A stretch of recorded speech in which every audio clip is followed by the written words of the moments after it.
안녕하세요, 럭키TV입니다. 오늘은 2017년식 투싼 2.0 디젤 스마트 등급 시승 후기를 촬영해 보겠습니다.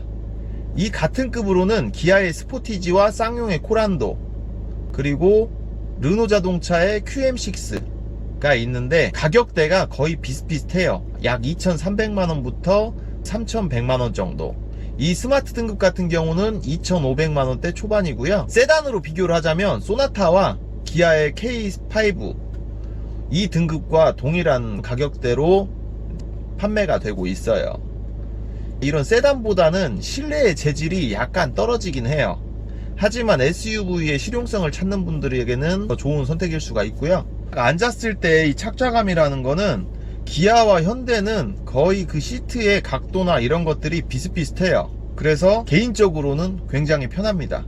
예전에 제가 촬영했던 K7과 그랜저의 그 시트의 딱딱함에 대한 비교를 해봤는데 이 차도 마찬가지로 시트가 제가 최근에 기아 스포티지, 쌍용 티볼리, 그리고 K3 지금 이 투싼을 타봤을 때 현대차가 조금 더 푹신푹신한 것 같아요. 부드러워요. 개인적인 취향은 저는 이 좀 부드러운 시트를 좋아합니다.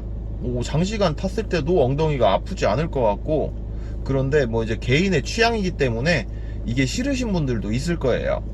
제가 뒷좌석도 타봤는데 뒷좌석 그 시트도 말랑말랑해요. 이 차가 지금 2560 17인치 타이어가 껴져 있어요. 근데 이 스포티지와 비교를 했을 때 서스펜션 자체는 스포티지와 큰 차이가 없는데 훨씬 더 부드러운 승차감을 갖고 있어요. 이런 시내 주행에서는. 이런 움푹 파인 도로라든지 방지턱을 넘었을 때 굉장히 좀 부드럽게 넘어가요. 그렇다고 흔들림이 없는 건 아니고요. 제가 봤을 때는 타이어 같아요. 이 크루젠이라는 금호에서 나온 타이어가 어느 정도의 그런 소프트한 느낌을 살려준 것 같습니다. 타이어에서 나는 소음도 조용한 편인 것 같아요. 개인적으로 제가 만일 다음에 SUV를 사서 타이어를 갈게 된다면 저는 이 타이어를 갈 것 같아요. 크루젠. 저도 처음 타봤는데 이 SUV의 그런 딱딱함을 좀 싫어하고, 그렇다면 이런 타이어도 괜찮은 방법인 것 같습니다. 그리고 이 소음 자체도 현대자동차의 R엔진이 6기통은 아닌데 4기통이어도 이 엔진음 자체가 부드러운 편이에요. 어차피 스포티지와 얘는 2.0 R엔진은 똑같은 거예요. 이제 여기서 차이 나는 거는 어떤 식으로 방음을 했고, 뭐 이제 차체가 어느 정도의 진동을 소화할 수 있는지, 그런 구조적인 부분에 약간의 차이가 있지만 큰 차이는 없다고 봅니다.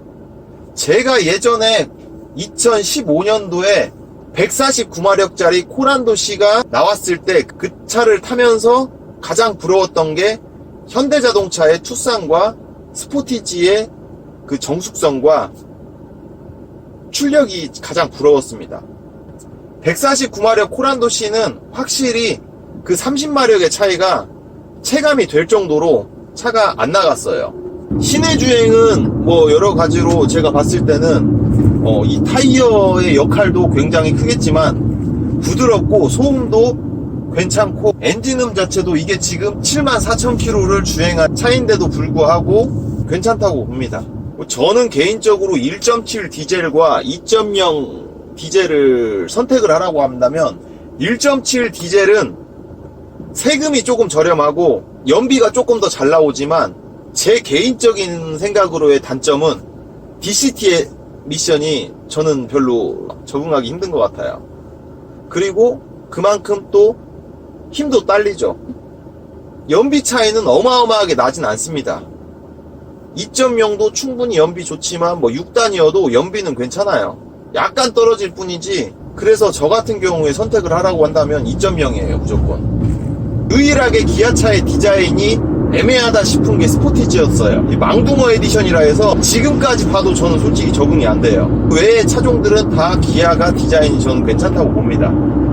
그리고 조향감은 얘도 마찬가지로 뭐 특별히 뭐 RMDPS는 아니고 뭐 스포티지와는 비슷해요. 제가 최근에 타본 티볼리가 유격이 좀 많은 핸들인 것 같아서 조금 불편하고 그랬는데 얘는 세팅 자체를 너무 가볍지도 그렇다고 무겁지도 않게 나름 세팅은 잘 해놓은 것 같습니다. 하지만 역시 유격은 있고요. 그렇게 좋은 조향감을 갖고 있진 않은 것 같아요. 그냥 아주 평범한. 그리고 얘 출력이 지금 186마력에 41토크예요. 무게는 1650kg, 40kg 정도 나가요. 그러면 준대형 세단인 K7이나 그랜저의 무게라고 보시면 돼요. 하지만 디젤 특유의 토크가 있기 때문에 41토크에 186마력이면 제가 타고 다니는 K7 235마력에 28토크보다 체감상은 잘 나갈 거라고 생각을 합니다. 지금도 제가 타면서 느끼는 게 타이어 소음이 굉장히 조용한 것 같아요. 얘는 달리기 모드가 스포츠, 에코 모드, 그냥 일반 모드가 있어요. 세 가지 모드가 있는데 스포츠 모드를 했을 때 달라지는 거는 그냥 RPM만 좀 높게 쓰는 거. 핸들도 이제 무거워지게 이제 세팅을 했을 텐데 그거는 거의 체감이 안 될 정도의 차이예요. 지금 186마력에 41토크로 변경이 됐기 때문에 출력은 이전 모델보다 조금 더 나아졌어요. 무게는 거의 비슷하고요. 제가 전에도 스포티지를 탔었는데 스포티지도 굉장히 잘 나갑니다. 이렇게 80에서도 밟으면 쭉쭉 나가요. 물론 그 쭉쭉 나간다는 것이 뭐 슈퍼카처럼 이렇게 쭉쭉 나간다는 게 아니라 어느 정도 답답함 없이 추월을 하기에는 괜찮다는 말이에요. 제가 최근에 탔던 티볼리 같은 경우에는 이렇게 가다가 단수를 내리면 RPM이 약 3,500, 4,000 가까이 가면 소리 자체가, 엔진음 자체가 굉장히 컸는데 얘는 확실히 급이 한 단계 높아서 그런지 아니면 현대차의 R엔진의 그런 엔진음 자체가 어느 정도 부드러워서 그런지 몰라도 얘는 4000rpm까지 써도 이렇게 얘기할 때 그런 대화가 들릴 정도의 뭐 굉장히 시끄러운 엔진음은 아니에요. 차도 그리고 생각보다 고속 안정성도 나쁘진 않은 것 같아요. 시승을 마치고 이제 소감을 말씀드리자면 처음 기대했던 것보다는 여러 가지로 괜찮았던 것 같습니다. 기대 이상으로 좋았던 것 같아요.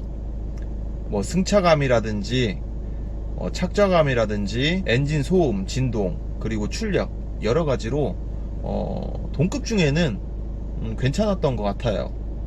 제가 만약에 이 동급 SUV를 선택을 해야 된다고 하면 뭐 스포티지도 타봤고 뭐 코란도는 기존 모델을 타봤지만 이번에 나온 모델은 다 좋은데 출력이 약간 부족해서 저 같은 경우는 동급을 비교할 때 출력이 어느 정도 비중을 차지해요. 그래서 제가 선택을 한다고 하면 저는 투싼을 선택을 할 것 같습니다. 생각보다 이 타이어의 영향도 좀 컸던 것 같아요. 공기압도 약 42 PSI 정도 돼 있기 때문에 또 적정한 공기압을 넣은 상태의 승차감도 굉장히 부드러웠고 그런 타이어 소음도 거의 안 들렸습니다. 그래서 고속 주행할 때도 조용했고 시내 주행했을 때는 굉장히 또 부드러운 승차감을 제공을 해줬기 때문에 또 그런 부분도 없지 않아 영향이 있지만은 종합적으로 판단을 해보면 제 개인적인 취향은 이제 투싼으로 갈 것 같습니다. 스포티지도 마찬가지로 똑같은 조건이라 거의 뭐 똑같은 차라고 보시면 돼요. 요즘 나오는 기아차들이 디자인이 다 괜찮은데 유일하게 개인적으로는 스포티지보다는 투싼이 훨씬 더 괜찮은 것 같습니다. 이상으로 시승 후기를 마칠 거고요. 구독과 좋아요는 큰 힘이 됩니다. 또 다음 편에 뵙겠습니다. 안녕히 계세요.